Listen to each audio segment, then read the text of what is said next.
The Voyage That Changed the World, Christopher Columbus and the Discovery of America. The year is 1492.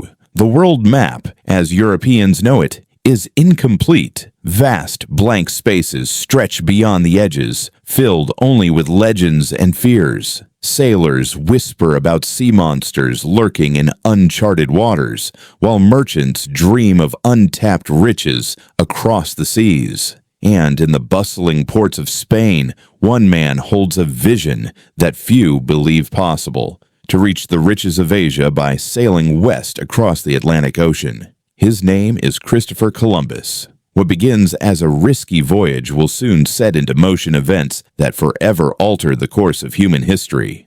The world that Christopher Columbus knew in the late 15th century was one on the brink of transformation. Europe was awakening from the Middle Ages, its kingdoms eager for expansion, trade, and power. But in Spain, the situation was uniquely dramatic. At that time, Spain was not yet the unified nation we know today. Instead, it was a patchwork of kingdoms, the most powerful being Castile and Aragon, each with its own interests, politics, and armies. On the throne sat Queen Isabella, the first of Castile, and King Ferdinand II of Aragon, a royal couple whose marriage in 1469 had brought these two mighty realms together. Their union created the foundations of a strong, centralized Spain, but unity was not yet complete. There was still one great conflict consuming their attention: the Reconquista.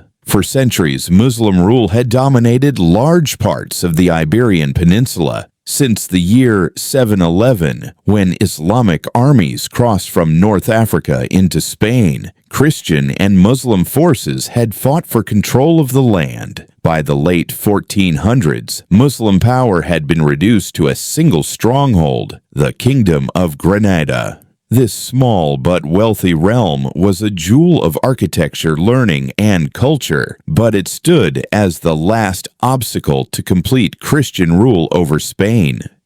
The Granada War began in 1482, a grueling decade-long conflict of sieges, skirmishes, and political maneuvering. The Catholic monarchs poured their resources into this final campaign, determined to reclaim the last Muslim territory. It was during these years, when war consumed the kingdom's attention and treasure, that Christopher Columbus first appeared at the Spanish court with his bold proposal to reach Asia by sailing west across the Atlantic. His timing, at first, could not have been worse. The monarchs' coffers were nearly empty from the war effort, and their military focus was entirely fixed on Granada. Columbus's dream, though fascinating, had to wait. Yet Columbus was patient and persistent. Between military campaigns, he lobbied influential nobles, religious leaders, and the monarchs themselves, slowly convincing them of the potential rewards: new trade routes, untapped riches, and the chance to spread Christianity to distant lands. In January 1492, history reached a turning point. The city of Granada fell to the forces of Isabella and Ferdinand, marking the end of Muslim rule in Spain after nearly 8 centuries. This victory was celebrated as a divine triumph, a sign that God favored their reign. It also meant that, for the first time, Spain's rulers were free to look outward, beyond the borders of the Iberian Peninsula. It was no coincidence that just months after the fall of Granada, Columbus finally received the support he had sought for so long. The Catholic monarchs, eager to compete with Portugal's dominance in maritime exploration, now saw his voyage as a worthy gamble. They agreed to finance part of his expedition, granting him ships, men, and the royal authority to claim new lands in the name of Spain. This historical backdrop, the unification of Spain, the religious fervor following the Reconquista, and the rivalry with other European powers, set the stage for one of the most significant voyages in human history. The winds of change were blowing, and Spain was ready to set sail toward an unknown horizon. Christopher Columbus, an Italian navigator born in Genoa around 1451, had spent much of his life at sea. He was fascinated by maps, the movement of the stars, and the accounts of distant lands. At the time, trade with Asia, especially for spices, silk, and precious stones, was incredibly profitable. However, the traditional route to the east involved a long journey around Africa or an overland trek through territories controlled by the Ottoman Empire, both expensive and dangerous. Columbus believed there was a faster way. Drawing on his own calculations, he insisted that Asia could be reached by sailing west across the Atlantic. Many experts of his day argued his math was flawed and that the distance was far greater than he imagined. For years, Columbus presented his plan to various European courts in Portugal, England, and Spain, only to be rejected repeatedly. But Columbus was persistent.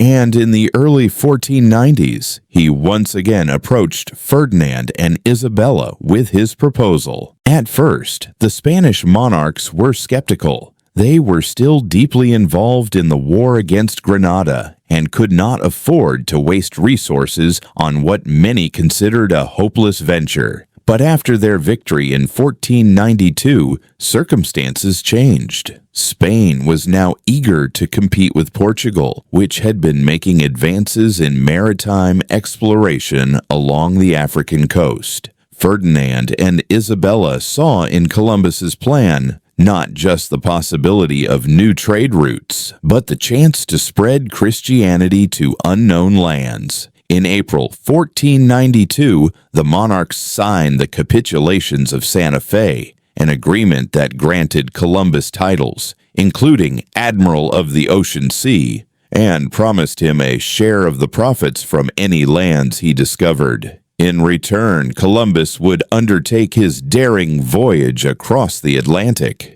On August 3, 1492, Columbus set sail from the port of Palos de la Frontera with 3 ships, the Niña, the Pinta, and the Santa Maria. The crew was a mix of experienced sailors and adventurers willing to risk their lives for the promise of wealth and glory.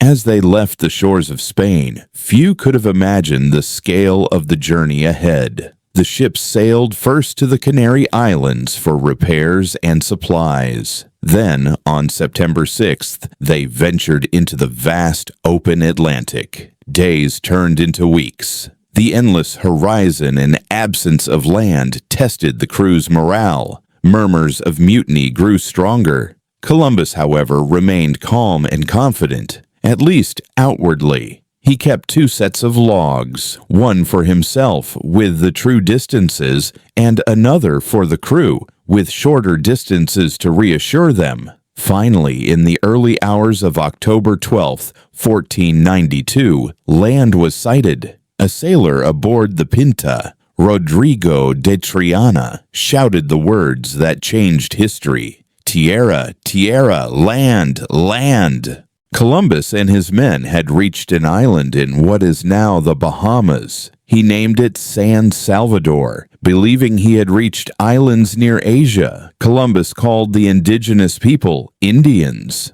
Over the next weeks, Columbus explored parts of the Caribbean, including Cuba and Hispaniola, modern-day Haiti, and the Dominican Republic. The encounters between Europeans and indigenous peoples were initially marked by curiosity and exchanges of goods, but they also carried the seeds of future conflict. On Christmas Day, the Santa Maria ran aground and had to be abandoned. Columbus left behind a small settlement called La Navidad on Hispaniola, manned by some of his crew, while he returned to Spain in early 1493 with news of his discoveries.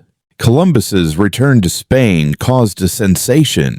The Catholic monarchs received him with honors, and his discoveries were seen as proof of Spain's growing power. However, Columbus had not reached Asia. He had encountered lands unknown to Europeans. Soon, other explorers followed, mapping coastlines, establishing settlements, and claiming territories. Spain quickly became the leading colonial power in the Americas. The Spanish crown sent conquistadors, missionaries, and settlers across the ocean. These voyages brought immense wealth to Spain, but they also brought disease, warfare, and enslavement that devastated indigenous populations. Other European powers, including Portugal, France, England, and the Netherlands, soon joined the race for colonies, leading to centuries of rivalry and conflict in the Americas.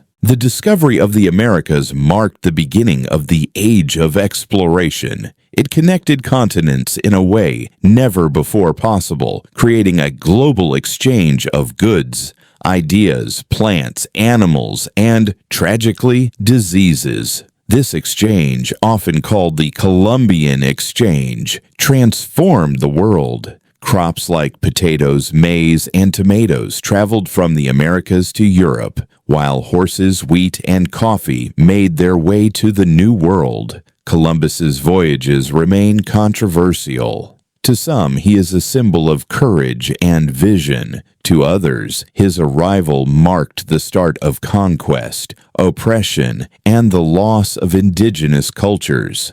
But there is no doubt, his journey in 1492 changed the course of history. From the final victory in Granada to the signing of the Capitulations of Santa Fe, from the tense weeks at sea to the first step on the shores of San Salvador, the story of Christopher Columbus is one of ambition, risk, and unintended consequences. The voyage of 1492 opened the door to a new world, not just for Spain, but for the entire planet. It reshaped maps, economies, and societies, linking distant continents in ways that would forever change human history. And it all began with a dream, a gamble by two monarchs, and three small ships sailing bravely into the unknown. If you enjoyed sailing through history with us today, make sure to subscribe so you won't miss our next great adventure. Give this video a like to help it reach more curious minds and share your thoughts in the comments. We'd love to hear your point of view.